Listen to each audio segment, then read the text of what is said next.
बच्चों mercury, Venus, अर्थ, Mars और Jupiter के बाद में हमारा आता है सैटर्न, जिसे हम शनि भी बोलते हैं। क्या बोलते हैं बच्चों? जिसे हम शनि भी बोलते हैं, और जो कि कुछ इस तरीके से नजर आता है हमें सोलर सिस्टम में। ठीक है, इसकी कुछ कैरेक्टरिस्टिक्स हैं।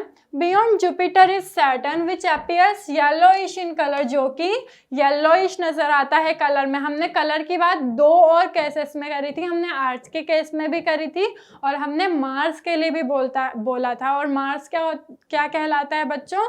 मार्स हमारा रेड प्लेनेट कहलाता है। जो सैटर्न है वो येलोइश अपीयर होता है कलर में।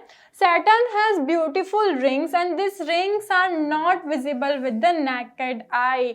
जो Saturn के आसपास क्या होती है? ब्यूटीफुल रिंग्स रहती है जिसे हम डायरेक्टली नेकेड आई से नहीं देख सकते। Saturn has a large number of satellites। जैसे हमने जुपिटर के लिए बात करी थी, वैसे ही Saturn के पास भी बहुत नंबर ऑफ सैटेलाइट्स हैं। One interesting thing about Saturn is that it is the least dense among all the planets and its density is less than that of the water। Saturn के बारे में अगर हम बात करें या फिर हम उसके कैरेक्टरिस्टिक के बारे में बात करें तो सभी प्लैनेट्स के मुकाबले ये सबसे कम डेंस है। और उसकी डेंसिटी क्या है बच्चों? वाटर की डेंसिटी से भी बहुत ही ज़्यादा कम है। सैटर्न के बाद में हमारे आते हैं दो प्लैनेट्स, जो कि है यूरेनस और Neptune. There are two outermost planets of the solar system. जो आउटर मोस्ट प्लैनेट्स हैं दो, उनमें से एक है यूरेनस और एक है हमारा Neptune. Like Venus, Uranus rotates from east to west. जैसे कि Venus east to west rotate करता है, वैसे ही यूरेनस भी ईस्ट टू वेस्ट रोटेट करता है। The most remarkable feature of Uranus is it is has highly tilted rotational axis, जिसकी एक्सिस क्या होती है? बहुत ही ज़्यादा टिल्टेड है। ठीक है, as a result in its orbital motion it appears to roll on its side, जिसकी वजह से वो कैसा नजर आता है? जिसकी वजह से वो रोल होता हुआ नजर आता है। The first of four planets Mercury, Venus, Earth and Mars are much nearer to the sun, जैसा कि हमने देखा था।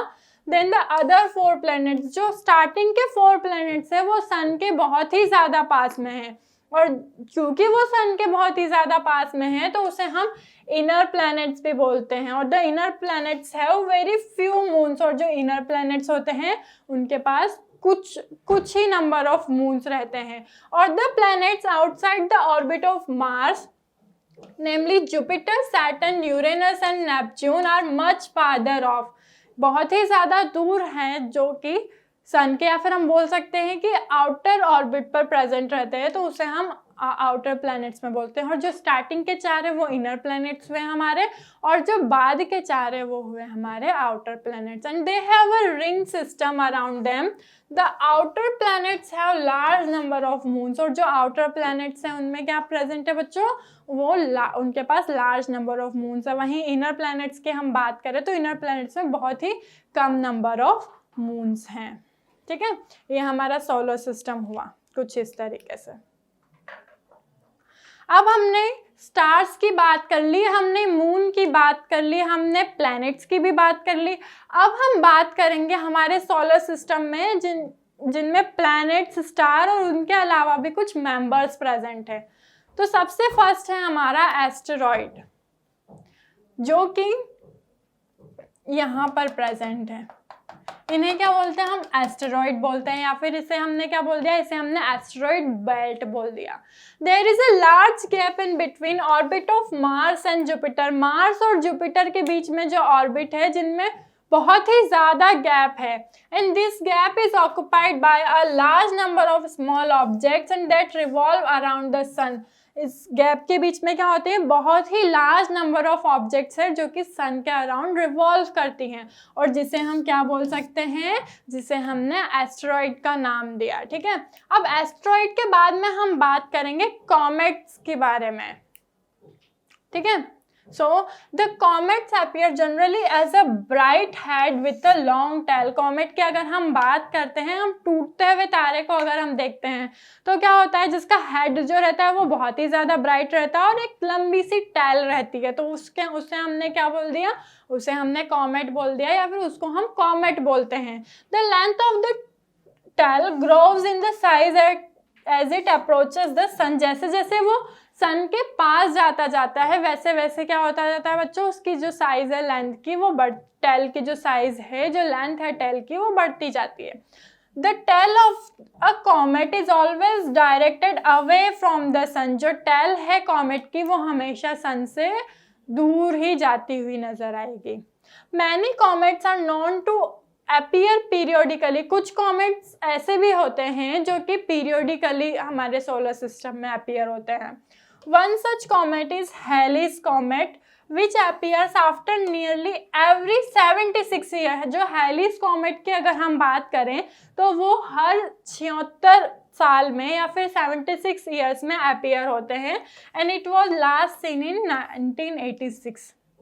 लास्ट हमने उसे कब देखा था, हमने लास्ट उसे 1986 में देखा था. नेक्स्ट मेंबर है हमारे मेटियोर्स और मेटेरॉइड्स. मेटियोर्स और मेटेरॉइड्स की बच्चों अगर हम बात करते हैं तो कभी कभी हम क्या देखते हैं कि bright streaks of light in the sky. हम कभी कभी ब्राइट स्ट्रिक्स देखते हैं, ठीक है. तो वो जो ब्राइट स्ट्रिक्स रहती हैं स्काई में उसे हम क्या बोलते हैं, उसे हम शूटिंग स्टार्स बोलते हैं. Although they are not stars, they are called meteors. लेकिन वो क्या होते हैं, शूटिंग स्टार्स तो हम उन्हें बोलते हैं लेकिन वो स्टार्स नहीं होते हैं, उन्हें हम मेटियोर्स बोलते हैं. क्या बोलते हैं बच्चों, वो मेटियोर्स कहलाते हैं. So sometimes we see a bright streaks of light in the sky. हम ब्राइट स्ट्रिक्स देखते हैं लाइट के स्काई में कुछ इस तरीके से. उसे हम क्या बोलते हैं, उसे हम शूटिंग स्टार्स बोलते हैं या फिर हम उसे मेटियोर भी बोलते हैं. A meteor is usually a small object that are occasionally enters the earth's atmosphere. Meteor क्या है, एक छोटी सी ऑब्जेक्ट हम बोल सकते हैं जो कि ओकेजनली आता है हमारे सोलर सिस्टम में, ठीक है. At that time it has a very high speed and the friction due to the atmosphere heats up and it glows and evaporates quickly. क्योंकि बच्चों उसकी स्पीड बहुत ज़्यादा रहती है जिसकी वजह से फ्रिक्शन भी जनरेट होता है एटमॉस्फेयर के साथ में, और जिससे क्या होती है, हीट जनरेट होती है और वो ग्लो करता है एंड देन इवेपोरेट्स भी उतनी ही जल्दी हो जाता है. क्योंकि उसकी स्पीड ज़्यादा रहती है तो फ्रिक्शन भी उसकी स्पीड के अकॉर्डिंग ज़्यादा ही रहता है. That is why the bright streaks last for a very short time. इसकी वजह से क्या होता है कि ब्राइट स्ट्रिक्स जो हमें नज़र आती है वो सिर्फ कुछ समय के लिए ही हमें नज़र आती है क्योंकि वो डिसअपियर हो जाती है बहुत ही जल्दी. ये इसे हम बोलते हैं मेटियोर्स और ये हमारी हुई मेटेरॉइड्स, ठीक है. Some meteors are large and so they can reach the earth before they evaporate. अब कुछ जो रहते हैं वो बहुत ही ज़्यादा छोटे रहते हैं तो वो अर्थ तक पहुँचते पहुँचते क्या होते हैं बच्चों, इवेपोरेट हो जाते हैं. लेकिन कुछ क्या होते हैं, कुछ बड़े होते हैं और वो इवेपोरेट नहीं होते हैं completely. And the body that reaches the earth is called meteoroid. और जो कि अर्थ तक पहुंच जाते हैं, जो इवेपोरेट हो जाते हैं वो तो मेटियोर्स रहते हैं, लेकिन जो अर्थ तक पहुंच जाते हैं उसे हम क्या बोलते हैं, उसे हम मेटेरॉइड बोलते हैं, ठीक है बच्चों. तो अभी तक हमने चैप्टर में देखा कि प्लैनेट्स क्या होते हैं, स्टार्स क्या होते हैं, इनकी प्रॉपर्टीज़ क्या होती हैं, नंबर ऑफ प्लैनेट्स कितने होते हैं, कितने नंबर ऑफ मून्स है पर्टिकुलर प्लैनेट के पास में, और सैटेलाइट्स के बारे में भी हमने डिस्कस किया. हमने आर्टिफिशियल सैटेलाइट्स के बारे में डिस्कस किया. हमने जो नेचुरल सैटेलाइट्स है पर्टिकुलर प्लैनेट के बारे में हमने उसके बारे में डिस्कस किया. फिर उसके बाद में हमने एस्ट्रॉइड के बारे में डिस्कस किया, हमने कॉमेट्स के बारे में डिस्कस किया और अभी हमने मेटियोर और मेटेरॉइड्स के बारे में भी डिस्कस किया. तो अब हम इस पे के ऊपर बेस्ड कुछ क्वेश्चंस के आंसर्स करेंगे.